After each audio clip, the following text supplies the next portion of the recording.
Where's the guys with the machine guns? They are what counterinsurgency warfare is all about, training local forces to take over the fighting.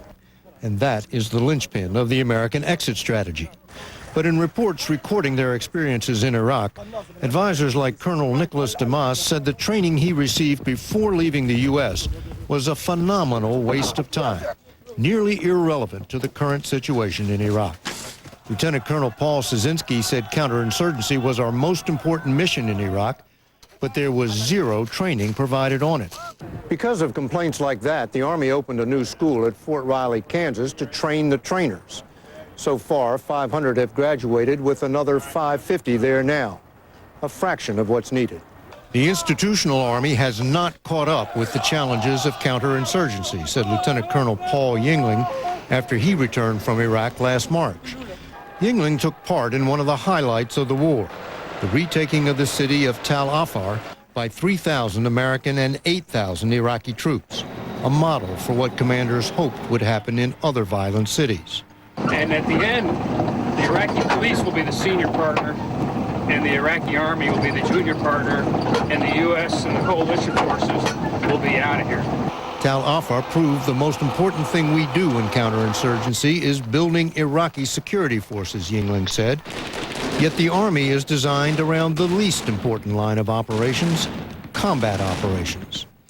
And it's not just the Army. Colonel Joseph DeSalvo said when he asked State Department officers to teach Iraqis the basics of city management, they brought nothing to the fight. They were vastly inexperienced. Army officers say they can double the number of students going through the school at Fort Riley, but admit they'll still be playing catch-up. And commanders in Iraq are calling for even more trainers. Katie? David Martin at the Pentagon tonight. Meanwhile, a joint U.S.-Iraqi force, just the type the Pentagon is trying to build, raided a neighborhood in Baghdad today, capturing 7 suspected militiamen. But the raid had some unintended victims. From Baghdad tonight, here's Elizabeth Palmer. It was dawn in the Shiite slum of Sadr City when calamity struck from the sky. An American airstrike had accidentally killed a baby boy in his family home. His father was injured, so was his mother, says the neighbor. Who will protect us?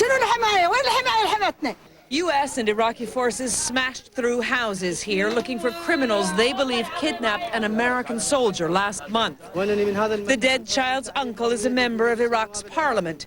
Now he says there's no way he's going back to help govern this broken country. Coalition forces in Iraq are at full stretch, searching for citizens kidnapped from the education ministry last week and 4 American truckers abducted from a convoy in the south. Ordinary Iraqis are in despair. So news of high-level overtures on the diplomatic front are being eagerly embraced. They're coming from Iraq's neighbors. Syria to the north has reinstated diplomatic relations and is vowing to help restore stability to Iraq. And Iran on the eastern border sent its oil minister to Baghdad today. Iran's President Mahmoud Ahmadinejad has invited Iraq's president to Tehran for talks this weekend. Neither Iran nor Syria could be described as friends of either Iraq or of America, and both have selfish agendas. But with Western interests at stake in a region steeped in blood and misery and lurching toward chaos, they look less like part of the problem and may now have become part of the solution. Elizabeth Palmer, CBS News, Baghdad. The White House believes Syria and Iran are still causing trouble in Lebanon, where today assassins killed a government official. Mark Phillips begins tonight's news briefing. Another political assassination in Lebanon has the country once again teetering on the brink of chaos, just 4 months after the Israeli-Lebanese conflict. This time, the victim was one of Lebanon's leading Christian anti-Syrian cabinet ministers, Pierre Gemayel, the son of a former president. Gunmen rammed their car into his and then sprayed it with bullets. There's been widespread international condemnation of the attack, including from President Bush, and widespread fear of reprisal, political killings, and even a slide into civil war. I'm Mark Strassman. Sorrow deepened today in Huntsville, Alabama's school bus tragedy. A 4th student on board, 17-year-old Crystal McCrary, died today. The bus plunged 30 feet off a highway overpass yesterday. Still no official cause, but witnesses report a compact car driven by another teen from the same school bumped the bus before it crashed. Just last week, the National Transportation Safety Board put school buses on its list of most wanted safety improvements. I'm Sandra Hughes in Hollywood, where Maverick director Robert Altman is being mourned. It was the dark 1970 anti-war comedy MASH that propelled Altman out of the pack.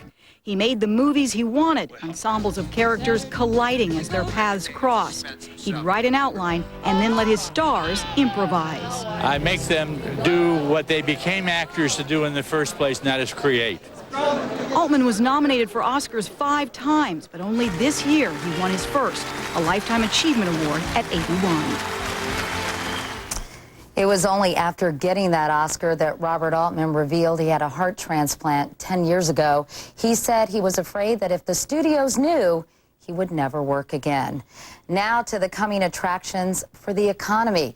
The White House predicted today that economic growth will slow next year to below 3%. Thanks to the slump in the housing market. And inflation will tick up a bit. Prices are expected to rise just over 2.5%. Right now, big retailers are cutting prices just as the holiday shopping season begins. Sharon Alfonsi reports tonight on Store Wars.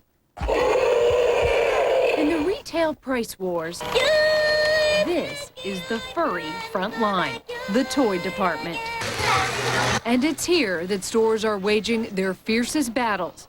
Analysts say whoever wins toy shoppers this season wins the year. It's the old days of the price war, Walmart versus Target, and everyone else gets caught in the crossfire. The last time this happened in the 1990s, 5 of the top 10 toy retailers either went into bankruptcy and or liquidation. It's great for consumers. It's bad for competitors. The holiday season typically accounts for nearly half of a retailer's annual revenue. $457 billion are up for grabs. So at Walmart, battle plans for this season were made months ago. A bodo. We actually started preparing for this holiday season in the springtime. And at Target, they're firing back. How closely are you watching Walmart to see how... We do watch Walmart. Dropping prices up to 40% just to get shoppers in the store. We make sure that our pricing is in line with theirs. Early demand has surprised some retailers, so discounts are easy to find, but other things are a bit tougher. Elmo would be normally where? Elmo would be on a front end cap, and we're sold out right now. We went looking for Elmo Extreme. Turns out he's extremely hard to find. Target sells them for $40, but was sold out. Walmart for a bit less, but no luck. Toys R Us said they were about $40 and in stock. So CBS producer Jack Renault went in for the elusive capture. This was the last one, and he only speaks Spanish. How do you say, make my kid stop crying in Spanish? Sharon Alfonsi, CBS News, New York. A couple of other business notes tonight. Alcoa says it's cutting 6,700 jobs worldwide, 5% of its workforce, to try to boost profits. And then there's Google. Just over 2 years ago, it went public at $85 a share. Should have bought it. It closed today at more than $500. There is much more CBS News straight ahead. And when we come back, you're back. If you're one of the many people with an aching one, we have important news you'll want to hear.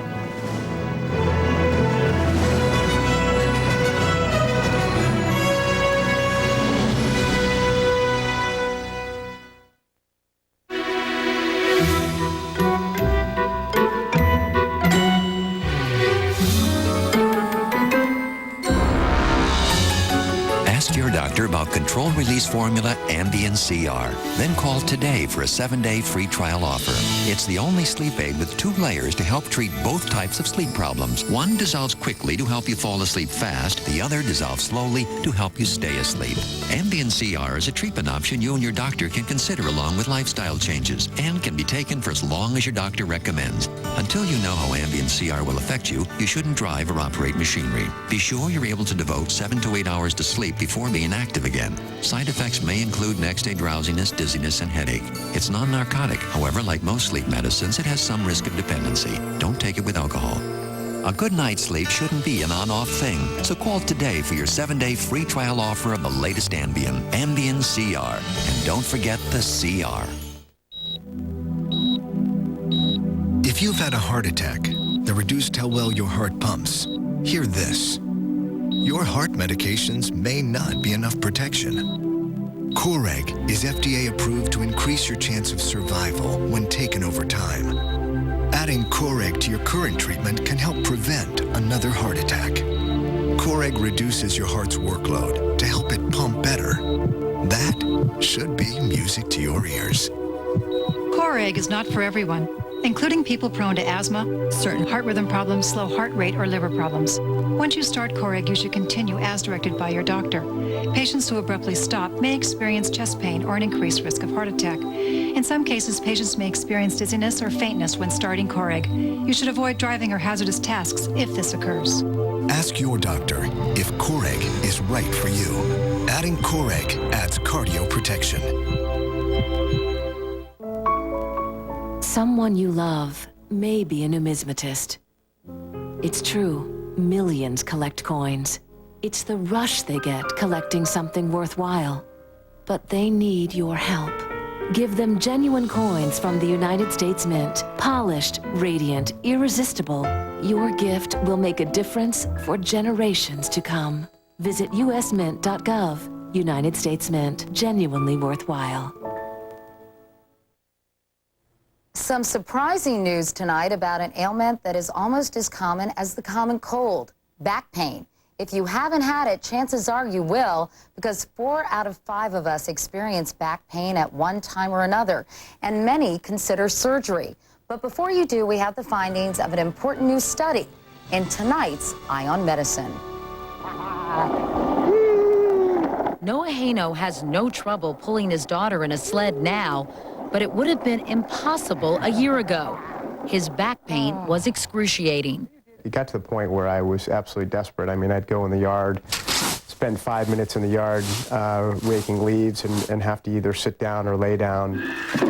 Susan Filskoff can still remember the pain she felt after hurting her back shoveling snow 5 years ago. It's just miserable. It's like a numbing pain that doesn't go away. Both Susan and Noah went to see a leading back surgeon, Dr. James Weinstein of Dartmouth Hitchcock Medical Center. Both got the same diagnosis, herniated discs. What causes the disc to herniate in the first place? The disc is made up of mostly water, and it gets tears in it. If you get a tear in your tire of your car, you would get a bulge. That herniated disc or bulge can press on nerves in the spine, causing pain. Some people can tolerate the pain with physical therapy, medications, and steroid injections. But others choose surgery to remove the bulge that causes the pain. In an effort to determine which approach is best, Dr. Weinstein launched a major study of over 1,200 patients with back pain. Do you think people are too quick to have back surgery? Sometimes I do, Katie, and I think that it'd be important for people to have good information. Whether you have surgery often depends on where you live and what doctor you see. Earlier studies show that a patient is 20 times more likely to have surgery in Idaho Falls, Missoula, and Mason City, as compared to Newark, Bangor, and Terre Haute. What is that about? It's so interesting that geography is destiny, and it's not rational. But no matter where you live, surgery is not necessarily the best or only option. In fact, Dr. Weinstein's findings, released today in the Journal of the American Medical Association, conclude that surgery is only slightly more effective in some cases than a non-surgical approach. We basically found that people who had very significant symptoms, that surgery in fact was better. However, what was really interesting is the patients who decided not to have surgery, who could wait, also did really well. Critics claim Weinstein's studies are flawed because some patients, like Susan Filskoff, decided to have surgery even though she had been in the group that wasn't going to be operated on. The operation was a success, and she's been pain-free for 4 years. As for Noah, he did just as well by exercising and taking a wait-and-see approach. Why is the study so controversial? I guess some of my colleagues were worried that I might find the wrong thing. I'm not sure. That you'd put some orthopedic surgeons out of business? That never was the intent. It was just to find the truth for our patients. But the bottom line, Dr. Weinstein says, is knowledge is power, and a patient needs to be fully aware of his or her options in order to make the right decision. When we come back, grief counseling for the families of soldiers killed in action. The Army admits it hasn't been up to the job. We'll tell you who has.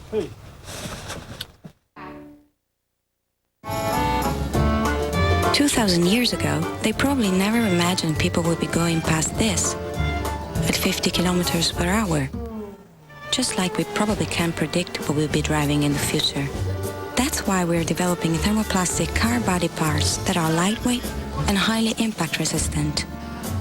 Not to mention recyclable, so we can keep things moving forward. I'm Marina Anglani, and I work for ExxonMobil. Throw the bag and nobody gets hurt. Fill the bag, fill the bag. Feel it! More. Come on, I haven't got all day. Because Glad ForceFlex bags are designed to stretch. Come on, lady. They may take a while to fill. And now ForceFlex comes with the 4-flap quick tie. For all your trash needs, get Glad. Keeping control of a busy emergency room, Janet is a formidable woman. But she was no match for something smaller than the tip of a pen. It KO'd Janet so fast, she didn't know what hit her. It was a clot. Like Janet, if you've been hospitalized with heart-related chest pain or a certain type of heart attack, what doctors call ACS, chances are you've had a clot. But now Janet's doctor is helping increase Janet's protection against heart attack and stroke by putting Janet on Plavix. Plavix, in combination with aspirin and other heart medicines, helps provide greater protection against heart attack and stroke than aspirin and other heart medicines alone by helping keep blood platelets from sticking together and forming clots. If you have a stomach ulcer or other condition that causes bleeding, you shouldn't use Plavix. When taking Plavix alone or with some medicines, including aspirin, the risk of bleeding may increase. To minimize this risk, talk to your doctor before taking aspirin or other medicines with Plavix. Additional rare but serious side effects could occur. Ask your doctor about Plavix today, because no matter how formidable you are, you're no match for a dangerous clot. Ordinary toothbrushes can't stand up to it. Oral-B Triumph. Triumph is the first brush with an onboard computer to help you brush better and a floss action brush head to power clean deep between teeth. That means dramatically cleaner teeth and healthier gums. Get a smile you can feel triumphant about. Oral-B Triumph. Brush like a dentist. Today's Army is far different from any the Pentagon has dealt with before. More than half of the soldiers sent to war are married. More than 40% have children. Those are higher percentages than ever before. And with more than 3,200 killed in action, the Army today admitted it has to do a better job of caring for grieving families. But Kelly Kobeea has found some military families taking matters of the heart into their own hands. Order! Home! For Natalie Craver and her children, the hardest day wasn't when they buried Second Lieutenant Johnny Craver. It was the day they got the news. One of the first things that hit me when they told me he wasn't coming home, I realized that, I wasn't just grieving for him, but I was grieving for my life. In an instant, Natalie lost her true love, the father of her children, and the military lifestyle she'd lived for 12 years. My son, Kalen, that night came to me and said, Mama, I'm going to make sure you never lose anything else again. And he's not really dealing with it right now because he's afraid for me. Kalen is 8 years old. He and his two sisters join a growing list of more than 1,200 children who've lost a parent in Iraq or Afghanistan. Once the memorials are over and the paperwork signed, many military families say they feel forgotten, left to deal with their grief and their children's on their own. A recent government audit of the military's casualty assistance program found inconsistent training and a lack of standards for casualty officers across all branches of the military. That's no surprise to Army wife and volunteer Debbie Bush. We looked at what their training was, and it was a 3-hour course and a video. to do the hardest duty they've ever going to have to do. She started pushing the Army for more training more than a year ago and convinced the commander at Fort Hood to give her a building for a grief counseling center. We want it to be a warm place for the children. We should be the first ones standing up to take care of these families. Now the entire Army is overhauling its training, teaching casualty officers how to show more compassion and play bigger roles in the grief and bereavement process. Even the Department of Defense has a new 24-hour hotline and a website for families. Tomorrow would have been Natalie Craver's wedding anniversary. I wonder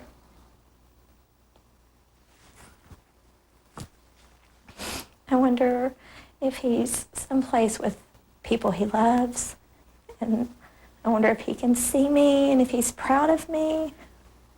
She knows she'll need her military family to help lift her back on her feet. Kelly Kobiella, CBS News, Killeen, Texas. And coming up next, celebrating Ed Bradley with the music he loved and the people who loved him.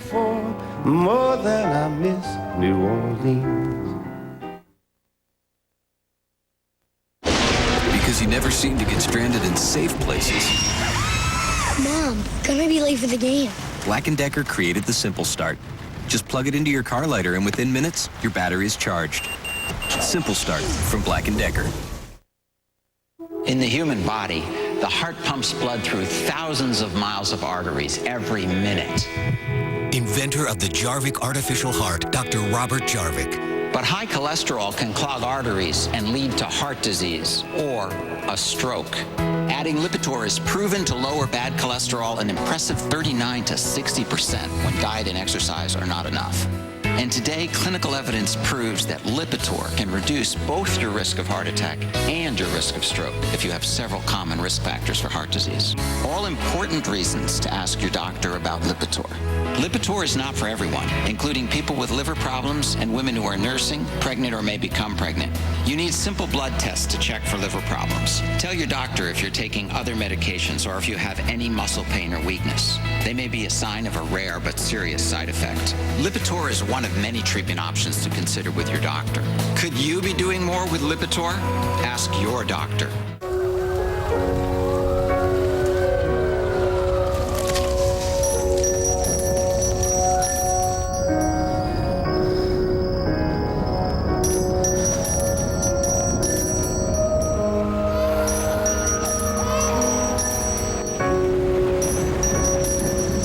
Wherever good can overcome, that is where your contributions to the Salvation Army go.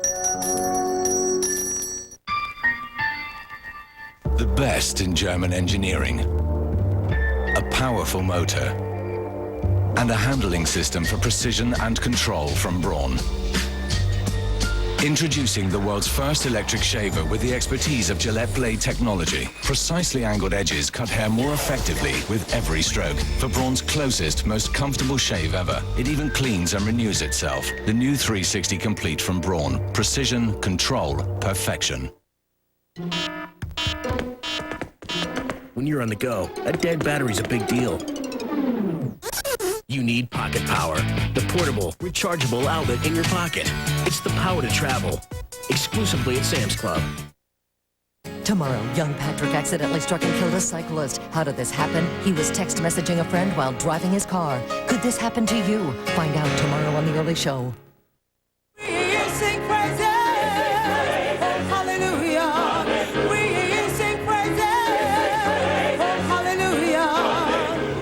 The Ebony Ecumenical Choir singing today at Riverside Church here in New York City, where friends of Ed Bradley gathered today to sing his praises and remember a life well lived. Here's Byron Pitts. It's rare when a memorial service can actually match the man. But in the world of broadcast journalism, Ed Bradley was a king. And today he was treated like royalty. A whisper of gospel, a jolt of jazz, and teardrops of emotion. I've always felt that his greatest achievement was the artistry with which he lived his own life. If he had any regrets, I never heard him. even humor. Everybody feels that Ed was so cool. We're both from the same hometown. I'm cool too. He'd be a complicated melody. Like the song, Ed Bradley was a complicated melody. For all the tributes to his career, Vietnam, the White House, his 500 60-minute stories about the famous and the infamous. Today was not about his career, but his character. He means the world to me. The 6th grade math teacher from Philadelphia who went on to educate a nation. On the street, he affectionately became that news dude. For his friends, our extended family, and me, that kind of exposure never changed the Ed we knew. Work, family, friends, music, and philanthropy were always at the core of his soul. Always. Tributes from those he touched and those he covered. I knew I had arrived in national politics when Ed Bradley wanted to interview me. Ed Bradley loved music almost as much as he loved his friends, his family, and above all, his wife, Patricia. With open arms, she would rub his head, then she would kiss his head and whisper the words I heard her say every day while he was in the hospital. Anything for you. I want what lost. Edward R. Bradley covered the world for 30-plus years. Today, the world came to him and said goodbye. And a New Orleans brass band led his spirit home. Byron Pitts, CBS News, New York. I was privileged to attend Ed's extraordinarily moving memorial. He left everyone in this profession wanting to be better journalists and all of us wanting to be better people. That's the CBS Evening News. I'm Kitty Couric. Good night.